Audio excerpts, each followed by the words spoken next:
So constipation அப்படிங்கிறது வந்து ரொம்ப முக்கியமான ஒரு ப்ராப்ளமாக ரீசெண்ட் டைமில் இருக்குது.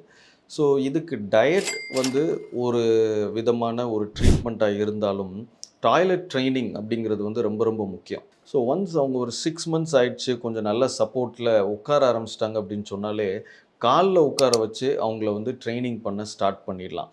கொஞ்சம் மோஷன் போனால் உடனே கால்ல உட்கார வச்சு மோஷன் போகும்போது அவங்களோட பவல் வந்து கம்ப்ளீட்டாக எம்ப்டி ஆகிறது. ஸோ அதனால கொஞ்சம் நெக்ஸ்ட் மோஷனும் கொஞ்சம் ஈஸியாகவே பாஸ் பண்ணுறதுக்கு வாய்ப்பு இருக்குது ஒன்று. நெக்ஸ்ட்டு டாய்லெட் ட்ரெய்னிங் அப்படின்னு நீங்கள் ஸ்டார்ட் பண்ணுறது வந்து 1 இயரில் தான் ஸ்டார்ட் பண்ணணும்.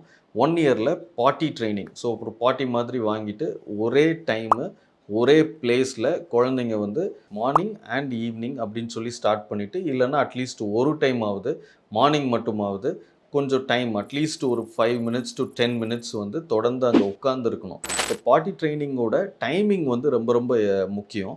ஸோ குழந்தைங்க உட்கார்றாங்க, ஒரு 30 செகண்ட் கொஞ்சம் மோஷன் போயிட்டு உடனே எந்திரிச்சு போகிறதுக்கு அலோவ் பண்ணக்கூடாது. இனிஷியல் டைமிங்கில் வந்து நம்மளுமே குழந்தைங்க கூட உட்கார்ந்துருந்து கொஞ்சம் அவங்கள ஏதாவது ஃபன் ஆக்டிவிட்டியாக பண்ணிவிட்டு ஒரு 10 டு 15 மினிட்ஸ் வரைக்கும் கூட உட்கார வைக்கணும்.